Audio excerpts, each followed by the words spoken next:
당신은 지금 어떤 삶을 살고 있습니까? 누군가 정해준 길을 따라가고 있습니까? 아니면 스스로 선택한 길 위에 서 있습니까? 머리로 살고 있습니까? 아니면 가슴으로 살고 있습니까? 헤르만 헤세는 1930년 이 질문을 소설 한 편에 담았습니다. 나르치스와 골드문트. 이 소설에는 두 명의 청년이 등장합니다. 한 사람은 나르치스, 냉철하고 지적이며 이성으로 신에게 나아가는 수도사입니다. 또 한 사람은 골드문트, 감각적이고 아름다우며 삶의 온기를 향해 끌려가는 청년입니다. 이 두 사람은 중세 독일의 마리아브론 수도원에서 만납니다. 그리고 그 만남은 두 사람 모두의 인생을 영원히 바꾸어 놓습니다. 오늘 저는 이 소설이 왜 지금 이 시대에 더 깊이 읽혀야 하는지를 이야기하고 싶습니다. 번아웃의 시대, 정해진 길만 걷다가 어느 날 문득 멈추게 되는 시대, 거울 앞에 서서 조용히 묻게 되는 시대, 나는 지금 내 삶을 살고 있는가? 아니면 남의 기대를 살고 있는가? 제1부, 두 영혼의 만남. 때는 중세, 장소는 마리아브론 수도원. 독일의 어느 조용한 마을 끝자락에 자리한 이곳은 학문과 기도가 하루를 가득 채우는 곳입니다. 수도사들은 라틴어 성경을 읽고 종소리에 맞추어 기도하고 정원을 가꾸고 필사실에서 양피지를 채웁니다. 시간은 느리고 세상의 소라는 저 멀리 있습니다. 이곳에 나르치스라는 청년이 있습니다. 그는 놀라울 정도로 명석합니다. 어린 나이에 이미 라틴어와 그리스어를 자유롭게 구사하고 신학과 논리학에 깊이 통달해 있습니다. 그는 감정에 쉽게 흔들리지 않습니다. 마치 깊은 호수처럼 표면은 언제나 잔잔하지만 그 깊이는 아무도 측량하지 못합니다. 이성과 정신이 그의 세계입니다. 그런데 어느 봄날 골드문트가 나타납니다. 황금빛 머리카락, 꽃처럼 아름다운 눈빛. 아버지의 손에 이끌려 수도원에 맡겨진 소년. 아버지는 아들이 수도사가 되길 바랐고 골드문트는 그 이유를 알지 못한 채 그저 그곳에 있습니다. 그러나 그의 몸은 처음부터 이 딱딱한 석벽과 맞지 않습니다. 나르치스는 골드문트를 처음 본 순간 직감합니다. 이 청년은 다르다. 수도원의 삶과 맞지 않는다. 이 아이는 이곳에 있어야 할 사람이 아니다. 두 사람은 급격히 가까워집니다. 함께 산책하고 함께 공부하고 밤늦도록 이야기를 나눕니다. 그러나 이 우정은 처음부터 묘합니다. 나르치스는 분석하고 골드문트는 느낍니다. 나르치스는 개념으로 세상을 이해하고 골드문트는 감각으로 세상을 경험합니다. 나르치스는 신을 향해 위로 오르고 골드문트는 대지를 향해 아래로 내려갑니다. 어쩌면 이 두 사람은 한 인간 안에 있는 두 얼굴인지도 모릅니다. 우리 모두의 내면에서 언제나 대화하는 두 목소리, 이성의 목소리와 감각의 목소리, 질서의 목소리와 자유의 목소리. 제2부, 나르치스의 예언. 어느 날 나르치스는 골드문트에게 말합니다. 조심스럽지만 분명하게. 너는 수도사가 될 사람이 아니야. 너의 꿈은 이 수도원의 삶과 맞지 않아. 너는 감각의 사람이야. 이성이 아니라 사랑으로, 논리가 아니라 직관으로 사는 사람이야. 너의 길은 여기가 아니야. 골드문트는 충격을 받습니다. 자신도 몰랐던 자신의 진실을 다른 누군가가 이렇게 또렷하게 말해주는 경험. 그것은 해방이기도 하고 동시에 두려움이기도 합니다. 나는 이곳에 있으면 안 되는 사람이었구나. 나는 다른 삶을 살아야 하는 사람이었구나. 나르치스는 계속 말합니다. 너의 어머니를 생각해봐. 너는 어머니에 대해 아무것도 기억하지 못한다고 했지. 그런데 나는 너에게서 어머니의 흔적을 본다. 감각적이고 아름답고 삶을 온전히 사랑하는 너는 그 어머니의 아들이야. 헤세는 이 소설에서 두 가지 근원적인 원리를 이야기합니다. 아버지의 원리와 어머니의 원리. 나르치스는 아버지의 원리를 대표합니다. 이성, 질서, 정신, 언어, 논리, 세상을 개념으로 분류하고 이해하는 힘. 골드문트는 어머니의 원리를 대표합니다. 감각, 자연, 생명, 이미지, 직관, 세상을 몸으로 느끼고 경험하는 힘. 우리 사회는 오랫동안 아버지의 원리를 더 높이 평가해 왔습니다. 이성이 감각보다 우월하다고, 정신이 몸보다 고귀하다고. 헤세는 이 오래된 편견에 조용히 그러나 단호하게 반기를 듭니다. 제3부 떠남. 나르치스의 말 이후 골드문트는 달라집니다. 기억 속에 잠들어 있던 어머니에 대한 그리움이 살아납니다. 그리고 어느 봄날 수도원 밖에서 만난 농부의 딸 리제의 눈빛에 이끌려 숲속으로 들어갑니다. 그리고 돌아오지 않습니다. 골드문트의 방랑이 시작됩니다. 이 방랑은 단순한 유랑이 아닙니다. 그것은 자기 자신을 향한 여정입니다. 자신이 누구인지, 무엇을 원하는지, 어떤 어떤 삶을 살아야 하는지를 몸으로 배우는 긴 실험입니다. 골드문트는 여인들을 만나고 사랑하고 떠납니다. 숲속에서 살고 마을에서 살고 도시에서 삽니다. 때로는 배가 고파 구걸하고 때로는 생명의 위협을 받고 때로는 분노 속에서 돌이킬 수 없는 일을 저지르기도 합니다. 삶은 아름답기만 하지 않습니다. 더럽고 잔인하고 불공평합니다. 골드문트는 이 모든 것을 피하지 않습니다. 헤세는 이 장면들을 통해 묻습니다. 우리는 왜 삶의 어두운 면을 외면하려 할까요? 골드문트는 삶의 모든 색깔을 받아들입니다. 기쁨도, 슬픔도, 아름다움도, 추함도, 그리고 그 경험들이 쌓여 훗날 그의 손끝에서 예술이 탄생합니다. 제4부 흑사병과 죽음. 중세 유럽을 통째로 뒤흔든 흑사병. 골드문트는 이 공포 속을 걸어갑니다. 길가에 시신이 쌓입니다. 어제까지 웃던 아이가 오늘 식어가고 있습니다. 마을은 텅 비어갑니다. 죽음이 가장 평등하게 모든 문을 두드리는 시절입니다. 골드문트는 이 죽음들을 바라봅니다. 도망치지 않고 눈을 감지 않고 시신 옆에 앉아 죽어가는 사람의 손을 잡기도 합니다. 헤세는 왜 흑사병을 이 소설에 넣었을까요? 죽음은 삶을 선명하게 만들기 때문입니다. 언제 죽을지 모를 때 인간은 비로소 자신이 무엇을 원하는지 진지하게 묻게 됩니다. 흑사병은 모든 허식을 걷어내고 인간을 가장 날것의 상태로 돌려보냅니다. 골드문트는 이 죽음의 시간 속에서 깨닫습니다. 이 모든 것이 사라지기 전에 누군가 기억해야 한다. 말이 아닌 형상으로, 언어가 아닌 조각으로. 그것이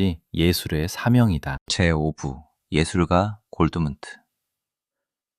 오랜 방랑 끝에 골드문트는 도시에 닿습니다. 그곳에서 마스터 니클라우스라는 조각가를 만납니다. 골드문트는 그의 공방에 들어가 조각을 배웁니다. 처음에는 서툴지만 어느 순간 무언가 열립니다. 손이 기억하는 것이 있습니다. 눈이 오래 보아온 것이 있습니다. 그가 조각하는 것은 언제나 하나의 얼굴입니다. 어머니의 얼굴, 리제의 얼굴, 그가 사랑했던 여인들의 얼굴, 삶의 얼굴, 죽음의 얼굴, 기쁨과 슬픔이 동시에 깃든 얼굴. 헤세가 이 소설에서 말하는 예술이란 무엇일까요? 그것은 기술이 아닙니다. 경험에서, 삶에서, 몸에서 우러나오는 것입니다. 골드문트가 여인들을 사랑하지 않았다면, 흑사병 속을 걷지 않았다면, 배고픔과 두려움을 몸으로 겪지 않았다면 그는 결코 그 조각상을 만들 수 없었을 것입니다. 그의 예술은 그의 삶 그 자체입니다. 삶이 예술을 만듭니다. 경험이 형상이 됩니다. 감각이 창조가 됩니다. 나르치스와 골드문트 두 사람은 모두 완전하지 않습니다. 나르치스는 이성으로 신에게 나아가지만 삶의 따뜻함을 포기했습니다. 골드문트는 감각으로 세상을 살지만 때로는 방향을 잃고 표류합니다. 두 사람은 서로가 서로에게 없는 것을 가지고 있습니다. 그래서 이 우정이 더욱 깊습니다. 제6부 재회와 마지막 질문. 수십 년이 흘렀습니다. 골드문트는 나이 들었습니다. 긴 방랑과 창작의 세월 끝에 그는 다시 마리아브론 수도원으로 향합니다. 지치고 병들고 삶을 거의 다 살아낸 노인의 걸음입니다. 나르치스는 이제 수도원장이 되어 있습니다. 그는 세월이 무너뜨린 골드문트를 보고 받아들입니다. 두 친구는 다시 만납니다. 그리고 골드문트는 마지막 날 나르치스에게 말합니다. 거의 들리지 않을 정도로 작은 목소리로. 나르치스, 당신은 어머니 없이 어떻게 죽을 수 있겠습니까? 어머니 없이는 사랑할 수 없고 어머니 없이는 죽을 수도 없습니다. 이 마지막 말이 소설 전체를 관통합니다. 나르치스는 이성과 정신으로 신을 향해 평생을 바쳤습니다. 그러나 골드문트의 이 질문 앞에서 말을 잇지 못합니다. 자신이 평생 포기했던 것이 무엇인지, 어머니의 원리, 감각, 사랑, 삶의 온기를 포기한 대가가 무엇인지 그 무게가 그제야 느껴집니다. 골드문트는 감각과 사랑으로 살았습니다. 실수하고 방랑하고 도덕적으로 흔들리기도 했습니다. 그러나 그는 충만하게 살았습니다. 그리고 어머니의 품에 안기듯 미소를 지으며 죽음을 맞이합니다. 그것은 충만한 삶을 산 사람만이 지을 수 있는 미소였습니다. 제7부 지금 이 시대에 필요한 지혜. 지금 이 시대를 생각합니다. 우리는 대부분 나르치스의 길을 걷도록 교육받아 왔습니다. 공부하라, 스펙을 쌓아라, 취직하라, 성과를 내라, 효율적이어라, 감정은 잠시 내려두어라, 몸이 보내는 신호는 무시하라, 지금은 참아야 할 때다, 나중을 위해 지금을 희생하라. 그렇게 수년, 수십 년을 살다가 어느 날 문득 멈추게 됩니다. 번아웃이라는 이름으로, 무기력이라는 이름으로, 공허함이라는 이름으로, 그리고 조용히 묻게 됩니다. 나는 지금 누구의 삶을 살고 있는가? 헤세가 이 소설에서 주는 대답은 이것입니다. 나르치스처럼 사는 것도 골드문트처럼 사는 것도 틀리지 않습니다. 중요한 것은 자신이 어떤 삶을 위해 태어났는지를 아는 것입니다. 그리고 그 삶을 선택하는 용기를 내는 것입니다. 나르치스는 골드문트에게 이렇게 말했습니다. 나는 너에게 너 자신을 보여주었을 뿐이야. 우리 각자에게도 그 한마디를 해줄 누군가가 필요합니다. 혹은 어느 고요한 순간 스스로 그 말을 자신에게 할 수 있어야 합니다. 지혜는 두 원리를 어떻게 균형 잡는가에 있는지도 모릅니다. 언제 나르치스가 되어야 하는지, 언제 골드문트가 되어야 하는지, 언제 머리를 써야 하는지, 언제 가슴을 따라야 하는지 두 원리가 대화할 때 인간은 가장 충만해집니다. 이성과 감각이 서로를 존중할 때, 생각하는 나와 느끼는 내가 한자리에 앉을 때, 마무리하며 헤르만 헤세는 이 소설의 마지막에서 어떤 결론도 내리지 않습니다. 나르치스의 삶이 옳다고도 골드문트의 삶이 옳다고도 말하지 않습니다. 단지 두 사람의 삶을 나란히 보여줍니다. 그리고 그 판단은 독자에게 맡깁니다. 저는 그것이 헤세의 가장 큰 배려라고 생각합니다. 인생에는 하나의 정답이 없습니다. 당신에게 맞는 삶의 방식이 따로 있습니다. 그리고 그것은 스스로 찾아야 합니다. 당신은 어떤 삶을 살고 있습니까? 당신 안에 나르치스가 말하고 있습니까? 골드문트가 말하고 있습니까? 어느 쪽이든 자신의 본성을 알고 그것을 따라가는 사람이 가장 충만한 삶을 살 수 있다고 헤세는 말합니다. 골드문트는 죽어가면서도 미소를 지었습니다. 그 미소가 오래 마음에 남습니다. 나르치스와 골드문트, 1930년에 쓰인 이 소설이 한 세기가 지난 지금도 읽히는 이유는 단 하나입니다. 인간은 언제나 어느 시대에나 자신이 누구인지 묻기 때문입니다. 그 질문을 멈추지 마세요. 그것이 살아있다는 증거입니다. 구독, 좋아요는 콘텐츠 제작에 힘이 됩니다. 다음 도서에서 다시 만나 뵙겠습니다. 끝까지 들어주셔서 감사합니다.